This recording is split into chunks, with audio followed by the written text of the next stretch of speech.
Sudah Bisa ya. dong, Eko beda. makan apa Pak Eko? Nasi uduk. Nasi uduk. Saya udah makan nasi liwet. Bapak Ibu udah pada makan semua? Sudah, Bu. Udah, Alhamdulillah ya. Alhamdulillah. Terima kasih Pak Eko juga pengurus atas kesempatannya untuk saya untuk berbagi sharing ya tentang pembelajaran mendalam. Ya, eh, saya mau lihat dulu nih teman-teman di sini apakah sudah mendapatkan materi pembelajaran mendalam atau belum. Boleh scan barcode di sini.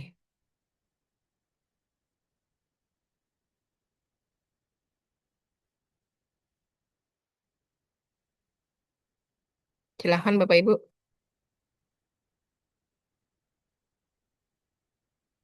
Sudah di-scan?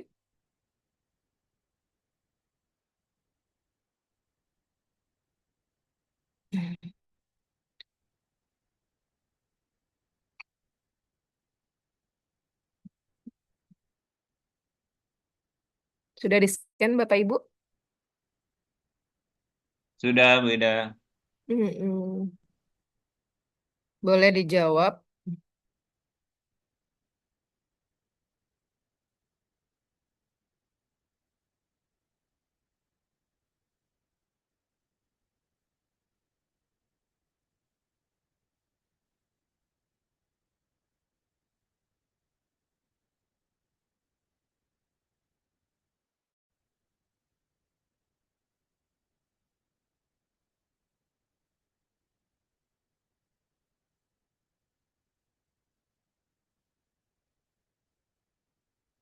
Yang pertama, apakah Bapak Ibu sudah pernah belajar tentang pembelajaran mendalam?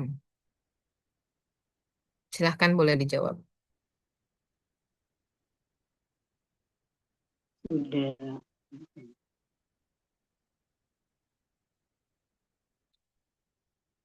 Ada yang jawab belum? Sudah. Pernah tapi belum mendalam, Bu. Pernah tapi belum mendalam. Oke. 4 orang baru jawab. Mm-mm.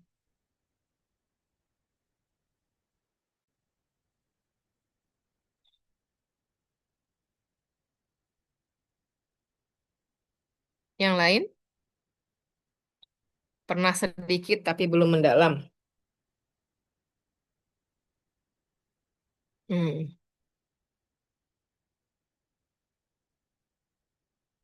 Sudah pernah. Oke.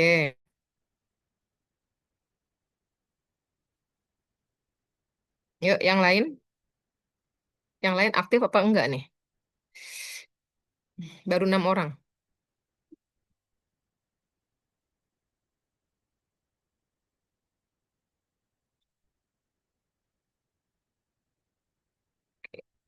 Bu Ari sudah Dibuka jawab. lagi mungkin Bu Dewi, barcode-nya, Bu Ida. barcode-nya ya? Barcode. Mm-mm. Eh, atau bisa di sini di atas. Ada kodenya. Di sembilan belas atas. delapan enam nol lima. Bu Eli Aisyah sudah. Bu Ari Endriati sudah. Bu Erni Novianti. Salam kenal Bu Erni. Bu Dewi Susanti dari sekolah mana ya? SMA berapa? Bu Dewi Susanti. Pak Estika Jati. Ya, kita ketemu lagi, Pak. Minta Sudah diisi barcode-nya tuh Bu Ida. barcode-nya? Iya, yang di room chat. Mm-mm. Ini barcode-nya.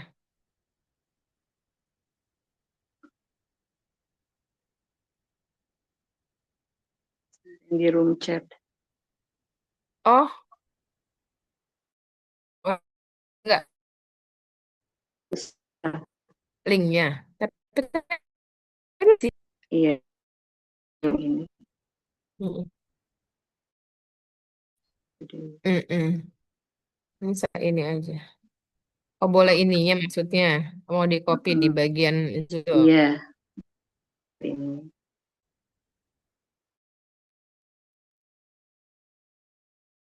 Ya, sudah dikirim.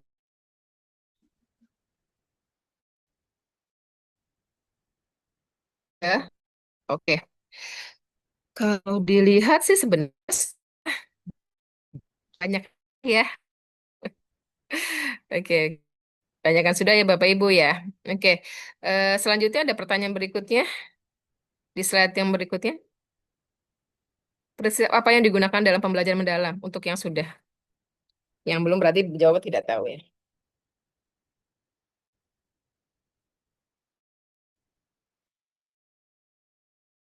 Ada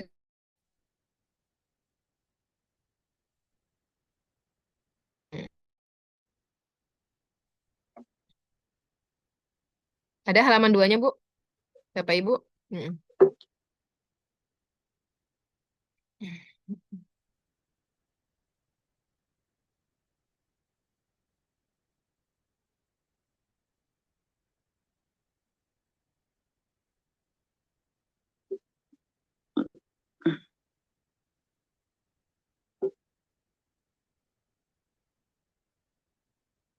Mm-mm.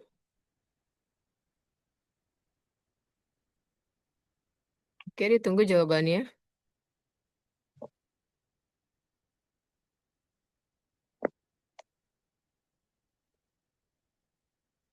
Tersambungkah?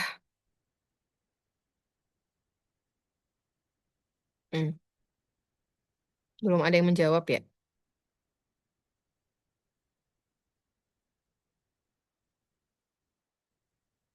Oke, mindful, meaningful, joyful. Oke. Hmm,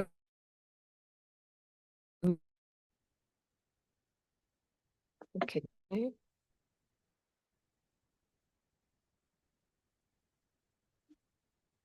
Oke, lanjut ya. Yang ketiga, sambil nunggu yang lain. Apakah Bapak Ibu sudah mencoba membuat perencanaan pembelajaran mendalam?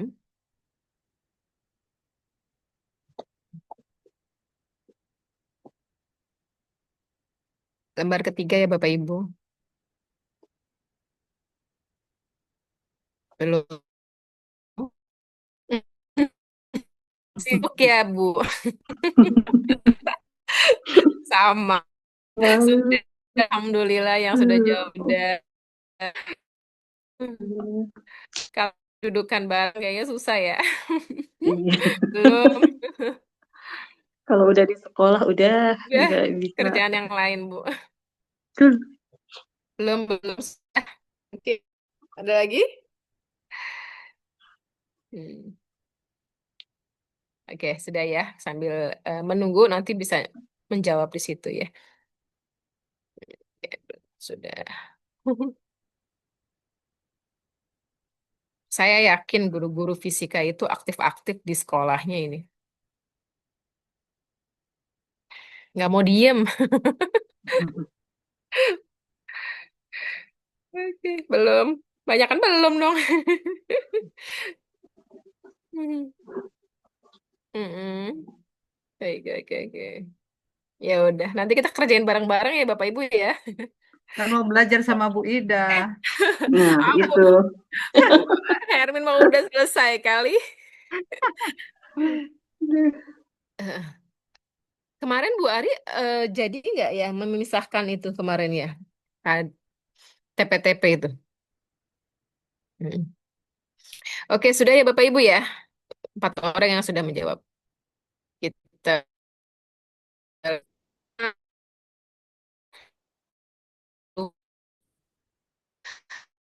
sudah mana sudah RP ya. Oke. eh ini pasti Bapak Ibu sudah mengenal ini kerangka kerja pembelajaran. Ini kemarin karena saya melihat pemateri kan tidak terlalu banyak menyinggung ke dalam ya di sini ya.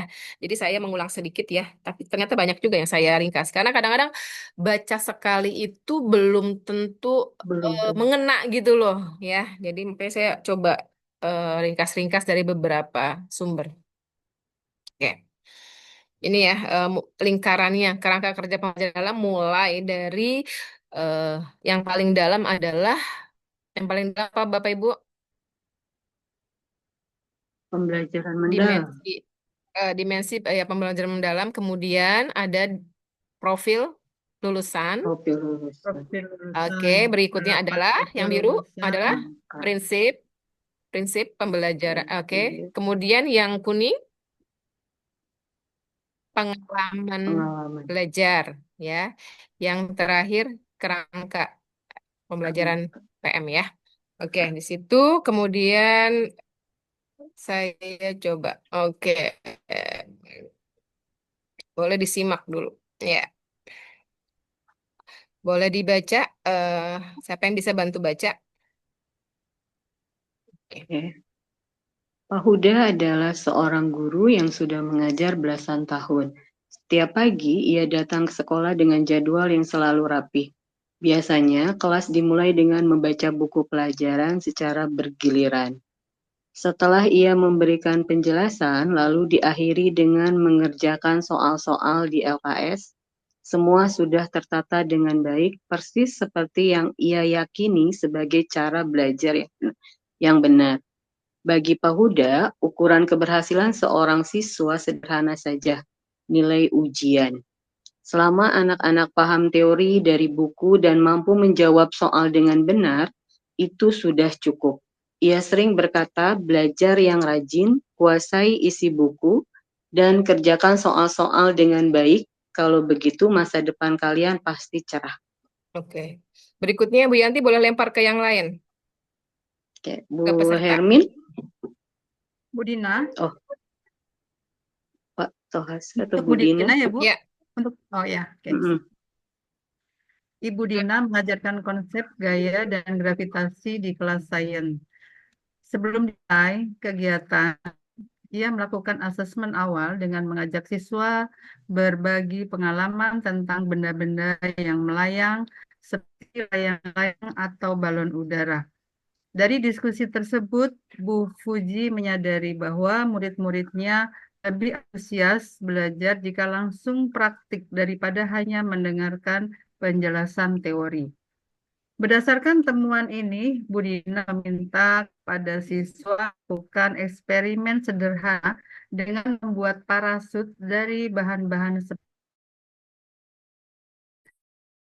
panjang parasut yang diikat di bawahnya seperti koin dapat turun dengan lambat. Eksperimen ini dilakukan di halaman dan analisis hasilnya untuk memahami bagaimana ukuran parasut mempengaruhi kecepatan jatuhnya benda.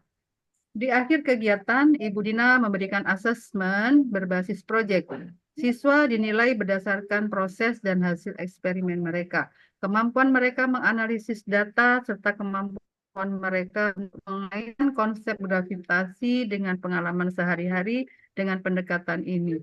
Siswa lebih antusias dan mudah. oke. Terima kasih Bu Hermin.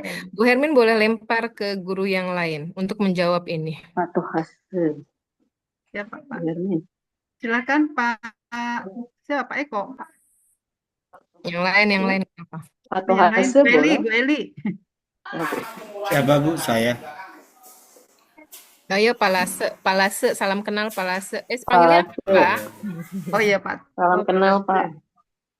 Ya, Yang mana Bu yang saya silakan. baca? Ini Saya nggak apa yang kelihatan. membedakan dua guru tersebut?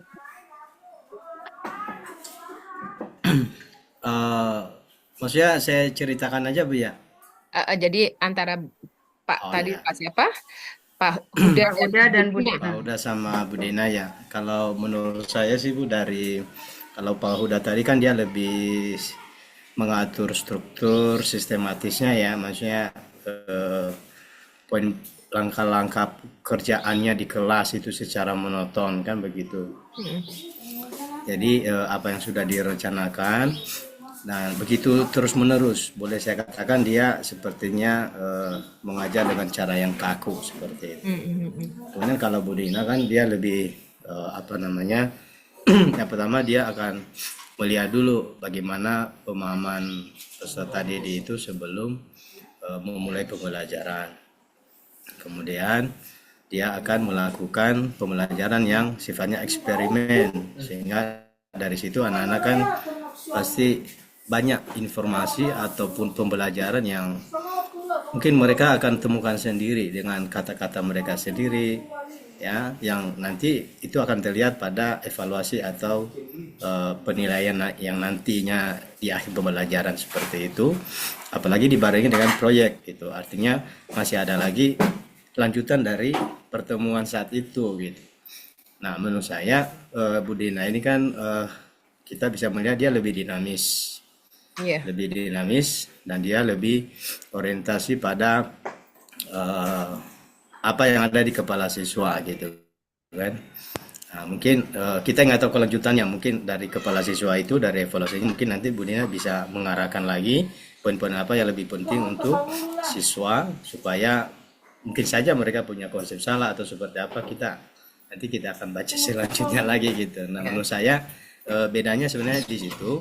Memang Pak Uda ini dia lebih struktur, dia melakukan secara monoton, secara kaku. Jadi anak-anak sudah terbiasa dengan pola seperti itu gitu. Sementara kalau Bu Dina dia lebih dinamis, variatif, dan mungkin banyak ide-ide siswa yang mungkin itu bisa memperkaya Bu Dina sendiri untuk pembelajaran tentang materi itu, khususnya gravitasi. Kira-kira begitu Bu menurut saya. Oke, terima kasih Palase. Tepuk tangan dong, applause buat Palase. Tepuk tangannya Thank gimana nih? you Plak, plak, plak. Thank you Bapak Ibu. Ya. Iya, iya. Oke. Nah, kalau lihat dari sini kan, nah, kalau ini orientasinya hanya nilai ujian ya, kalau Pak Huda ya juga ya. Ya, nah tadi Ya. rutinitas saja ya, itu. Sedangkan kalau di Bu Dina tadi sudah mencoba asesmen dulu ya awal ya kan. Kemudian ini sudah ada kegiatan pengalaman belajarnya juga sudah banyak di sini. Kemudian dia juga asesmen terakhirnya juga ada ya, di proses ada, di awal ada proses, kemudian di terakhir juga ada. Ya nanti mungkin ya nanti sisanya ya refleksi kalau di sini ya. Oke, kalau kita lihat di sini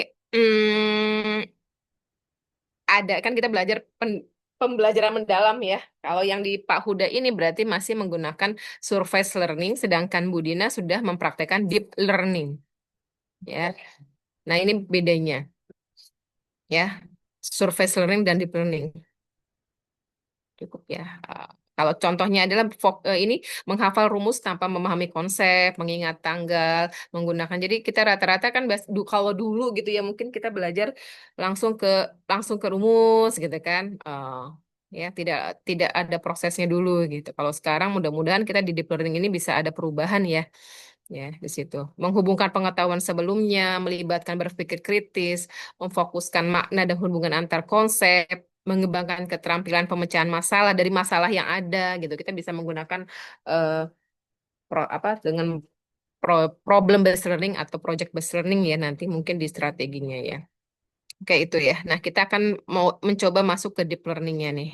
Ya, jadi kita karena memang di tahun ini gitu ya sedang digalakkan ya pembelajaran mendalam. Sebenarnya memang sudah sudah lama kita melakukan kegiatan ini, tapi mungkin tidak dinamakan seperti ini ya. Kita lakukan apa yang kita lakukan supaya anak-anak dari awal proses sampai akhirnya juga bermakna gitu ya.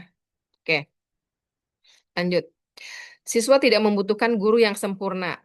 Mereka membutuhkan guru yang bahagia, yang bisa membuat mereka bersemangat untuk datang ke sekolah dan menumbuhkan kecintaan untuk belajar.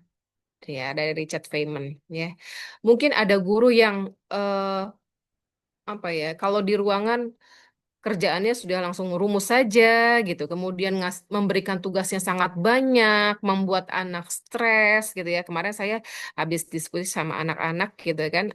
Mungkin dia bang saat saya diskusi ternyata mereka merasa banyak tugas yang dia kerjakan di mapel tersebut gitu ya. Bukan fisika ya, di mapel tersebut gitu. Sehingga di saat pembelajaran yang lain yang dia ingat hanya pelajaran itu saja gitu, yang dia buka pelajaran itu sampai kita mohon dong ditutup dulu gitu kan. Seperti itu dengan tugas-tugas yang banyak seperti itu. Jadi yang dia ingat itu. Tuh. Kalau ini kita mudah-mudahan anak-anak kita memang kita menjadi guru yang dibutuhkan oleh anak, dikangenin anak ya. Dan anak-anak selalu bersemangat ke sekolah. Oke. Nah, Kalau di perencanaan pembelajaran mendalam, di situ kan ada namanya, kita langsung masuk ke sini ya, tapi nanti saya selip-selipkan lagi materi yang berhubungan dengan ini. Ada identifikasi, mulai dari kesiapan murid, karakteristik karakteristik materi pelajaran, kemudian dimensi profil lulusan. Dan di desain nanti ada tujuan, ada TP-nya, kemudian juga kita menentukan kerangka pembelajaran.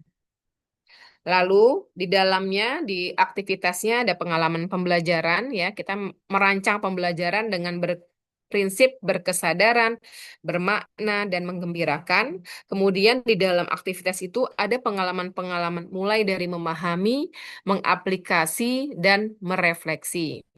Nanti di akhir ada ya ada asesmen ada yang di awal, ada yang di proses pembelajaran, juga ada yang di akhir. Ini kerangkanya ini ya. Oke, untuk perencanaan PM. Nah, ini identifikasi. Mulai dari ini tadi sudah saya bacakan, kita coba perjelas lagi. Nah, untuk identifikasi kesiapan murid, ya, ini seperti ini ada pengetahuan awalnya bagaimana, mungkin dengan pretest, mungkin dengan diskusi, ya. Ini. Kemudian ada observasi, mengamati dengan pertanyaan terbuka. Saya ambil dari materi Kemdikbudrismen ya. Kemudian menginventirasi gaya belajar dan minat bisa dengan tadi asesmen ya, asesmen diagnostiknya. Kemudian juga memberikan suatu masalah ya, sehingga anak-anak coba menjawab pertanyaan tersebut, apakah bisa menemukan solusinya. Ya, ini untuk identifikasi murid. Jadi kita ambil beberapa ini aja ya. Kita ambil. Kemudian ada identifikasi karakteristik mata pelajaran, ya. Mengenali sifat dasar mapel, menganalisis kompetensinya, baik esensial maupun aplikatif, memastikan bahwa tujuan pembelajaran mendorong eksplorasi konsep bukan sekedar hafalan, mengidentifikasi keterkaitan. Kemudian mengidentifikasi tadi keterkaitan antara kehidupan nyata ya dengan dan sehingga melihat peserta didik melihat relevansi pembelajaran. Kemudian juga mengidentifikasi apakah mapel ini mapel kita ya potensi mapel kita terhadap pencapaian 8 dimensi profil. Kemudian memilih strategi pembelajaran ya yang mendorong murid bisa merancang proyek, melakukan penelitian, menyelesaikan tantangan berbasis data sesuai mapelnya. Kemudian menentukan dimensi profil lulusan. Profil lulusan ini ada 8, tapi kita tidak perlu menuliskan semuanya, ya. Gitu. Karena terlalu berat. Kalau menuliskan semuanya, mungkin harus dituliskan juga di dalam kegiatannya apa, gitu. Nah, ini saya coba ulang lagi. 8 dimensi profil lulusan, mulai dari keimanan dan ketakwaan, ya, menghayati nilai-nilai spiritual dalam kehidupan sehari-hari, kewargaan, berkomitmen untuk menyelesaikan masalah nyata yang terkait keberlanjutan manusia dan lingkungan, penalaran kritis, mampu berpikir secara logis, kreativitas, ya, berpikir secara inovatif, fleksibel, orisinal, mengolah ide, kemudian kolaborasi, bisa bergotong royong, ya, bersama teman-temannya. Ini baru 5. Kemudian kemandirian, ya, mampu bertanggung jawab atas proses dan hasil belajarnya sendiri. Kesehatan, ya, memiliki fisik yang prima, bugar, sehat, ya, menjaga keseimbangan kesehatan mental dan fisik. Komunikasi, memiliki kemampuan komunikasi intrapribadi untuk melakukan refleksi dan antar pribadi. Ya. Apa guna dimensi profil lulusan?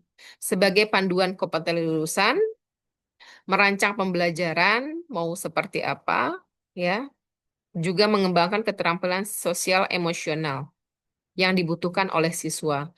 Kemudian menghubungkan dengan dunia nyata, ya, siswa berpikir kritis, punya ide-ide kreatif, kemudian mengukur keberhasilan. Jadi apakah eh, profil lulusan yang mana tadi yang sudah kita tentukan, apakah berhasil atau bagaimana, ya. Jadi nggak sekedar hafal, tapi juga benar-benar eh, terrealisasi ya. Karakternya, keterampilannya, kesiapan untuk menghadapi kehidupan. Kemudian yang kedua adalah desain pembelajaran.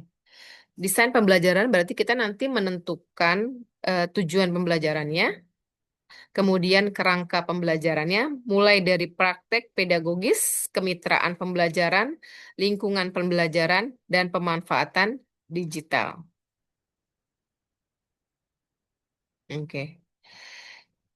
Kita mengambil TP ini kan nanti dari CP-nya ya, diturunkan dari CP ya. Eh, ada perubahan sedikit untuk CP-nya ya di kelas 10. Dan nanti mungkin Bu Ari nanti bisa memberikan CP-CP-nya buat teman-teman nanti di sini untuk kita penugasan bareng-bareng. Ya, memuat dua komponen utama, baik kompetensi, ya, kemudian kontennya. Ya, oke ini TP-nya. Dan di sini kemarin sih digembar-gemborkan tentang Solo ya. Jadi kalau ini udah rangkumannya, taksonomi Bloom, Solo, pengalaman belajar PM, dan deskripsinya. Di kita ini, di PM ini kan ada 3 pengalaman pembelajaran. Ada memahami, mengaplikasi, dan merefleksi. Jadi untuk Bloom, memahami yang di PM ini sudah merangkum 2 ini ya. C1, C2-nya. Ya, kemudian ini berarti pemahaminya di PM ini sampai kalau taksonomi Solo sampai multistruktural. Kemudian mengaplikasi ini relasional di Solonya, sedangkan di Bloomnya sudah menerapkan C3 dan C4 ya.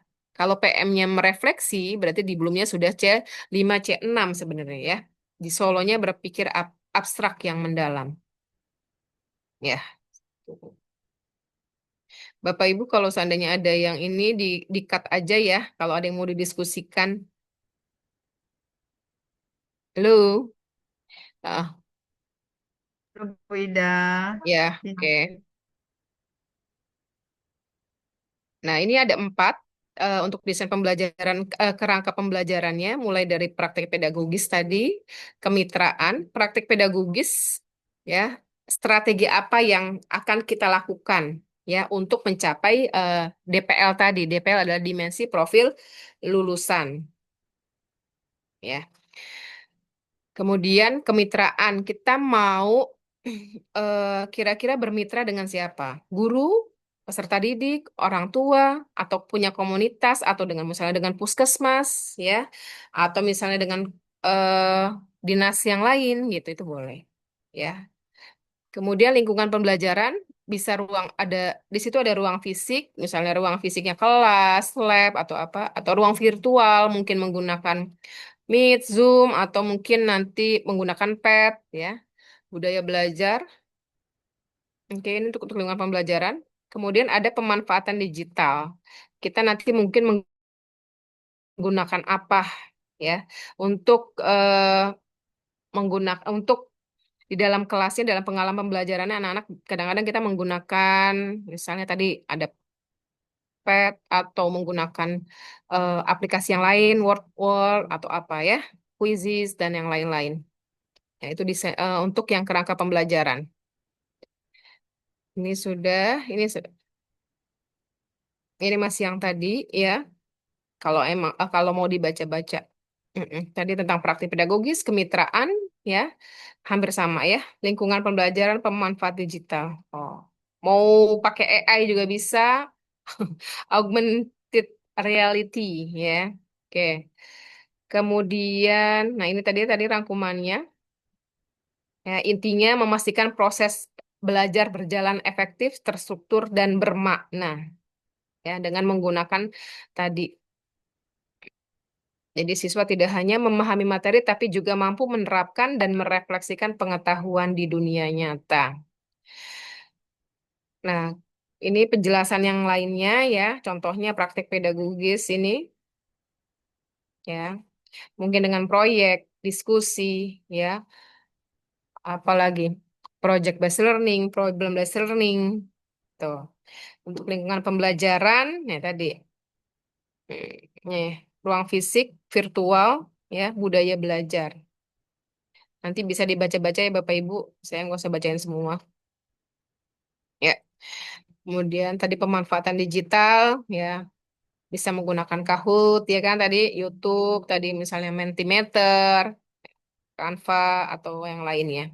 Kemitraan tadi sudah saya jelaskan boleh dengan guru, peserta didik, orang tua, komunitas, ya, atau mengundang praktisi, ya, bekerja sama dengan komunitas seperti itu.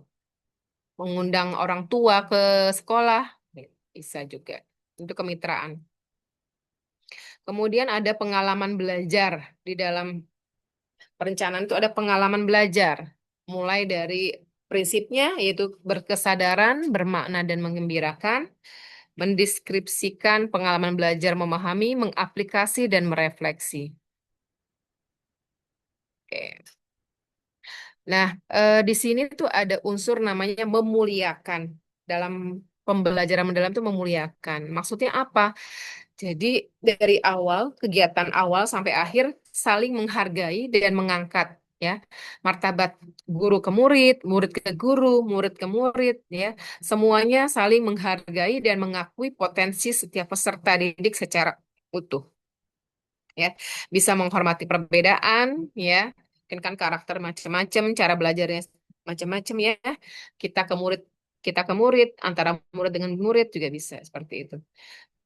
Membangun relasi yang hangat dan bermakna, mendorong siswa menyadari dan mengembangkan potensi terbaiknya, menggunakan bahasa verbal dan nonverbal yang baik, benar, dan sesuai. Ya, ini menghargai, memuliakan di sini maksudnya itu. Baik. Sebenarnya sudah belajar ya. Saya mau gantian aja deh apa yang bantu bacain. Di sini saya minta tolong Bu Ika biar saya juga kenal. Bu Imawati ada? Mm-mm. Halo Bu Ika. Mm-mm. Bu Ika ada? Bu Ilmiah deh.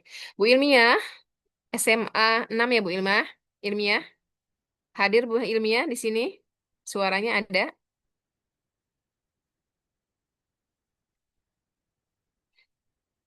Saya minta mohon keaktifannya ya, supaya saya tahu nggak saya saja yang ada di sini yang ngomong sendiri.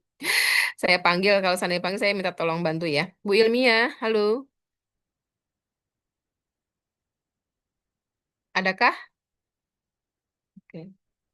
Bu Indah, SMA 11 ya Bu Indah? Iya, ada Bu Ida, tapi lagi di Oke, jalan. apa Maaf, kabar? lagi di jalan. Lagi, Ya, lagi di luar. iya lagi di jalan Oke, ini. oke, oke. Kira-kira mm-mm, masih bisa baca apa enggak? Masih bisa mendengarkan? Mm. Iya, bisa kalau mendengarkan masih bisa. Oh, bisa. Halo Bu Eti, SMA 7. Halo Bu Eti. Mm.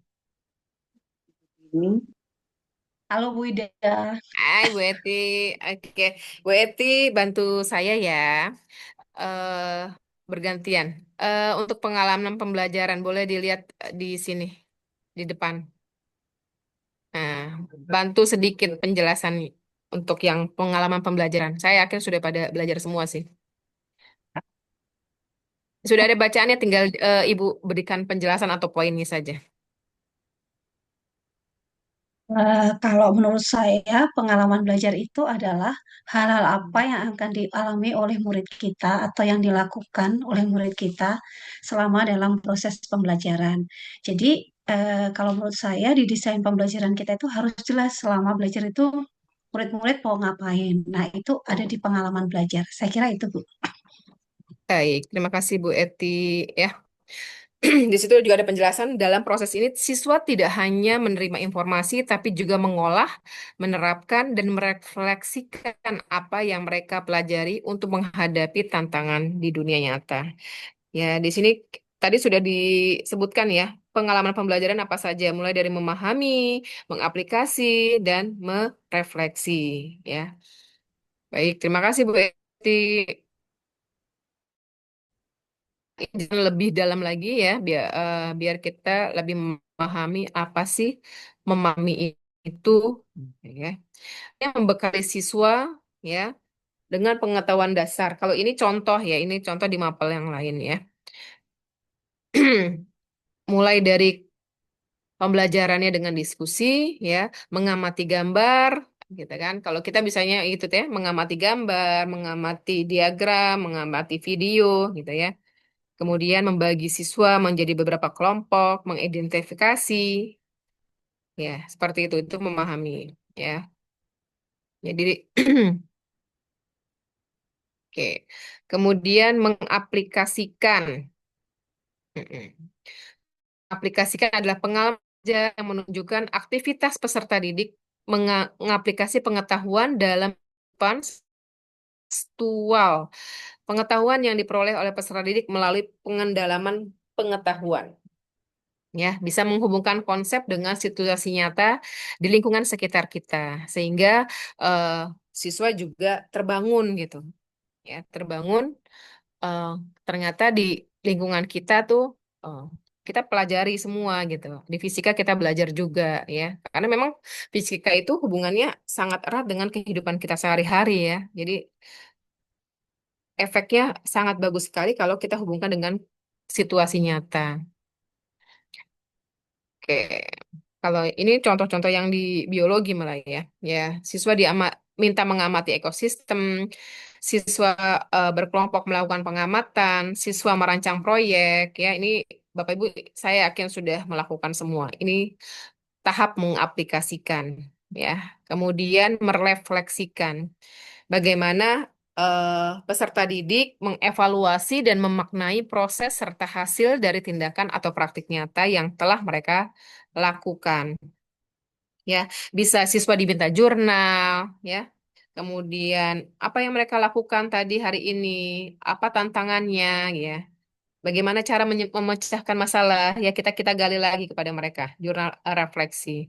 Bisa memandu diskusi lagi atau berbagi hasil refleksi, gitu. Ya, itu merefleksikan. Oke, ini prinsip pembelajaran dalam, diulang-ulang sedikit ya. Mm-mm. Saya akan bertanya ke teman-teman di sini. Boleh bantuannya? Mau ditunjuk atau menunjuk diri sendiri? Silahkan yang bisa aktif. Silahkan teman-teman yang bisa aktif. Jadi saya nggak usah bacain semua, banyak. Yang bisa aktif siapa? Bu Dini, eh, guru di Sincen ya, bukan? Atau di mana? Di Aulia? Bu Dini Epri, Bu Dini Epri. Halo. Itu ada Pak Rohman tuh, Bu itu. Oke, silahkan Pak boleh. Rohman, Siapa yang bisa aktif? Pak Rohman tuh dari SMA 3 Kabupaten Tangerang. Oke, Ada Pak Pak Rohman. Priyatno, Ya, bahkan Bapak silahkan teman-teman yang bisa aktif. Kita bantu, kita diskusi aja ya. Mm-mm. Ayo. Mm-mm. Siapa yang bisa bantu? Bu Rias dari SMA 9. Halo Bu Rias, lagi kuliah ya? Pak Rohman SMA 3.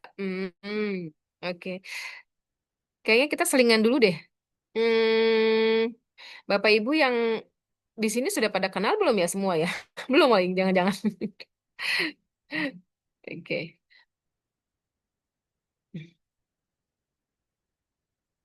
Sabar.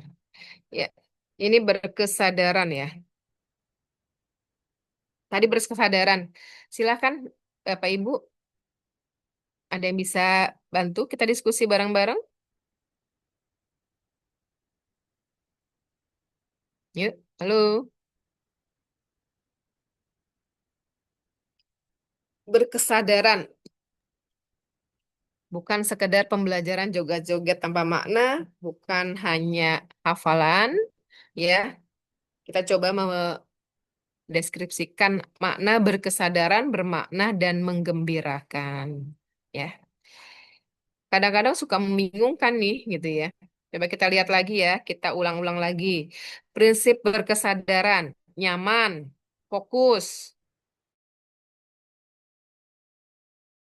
terhadap proses berpikir, bisa menentukan pilihannya, terlibat, ya, keterbukaan terhadap hal-hal yang baru. Ini prinsip berkesadaran. Anak-anak diberikan ya pilihan.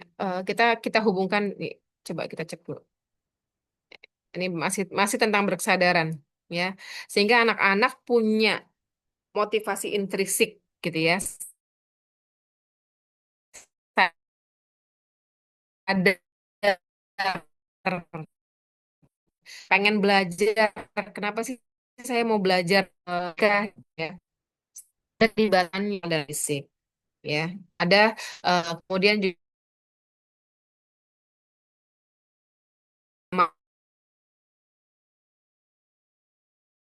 di sini anak-anak punya kesadaran sendiri, ya, mindful, apal eh, fisika terutama di sini, ya.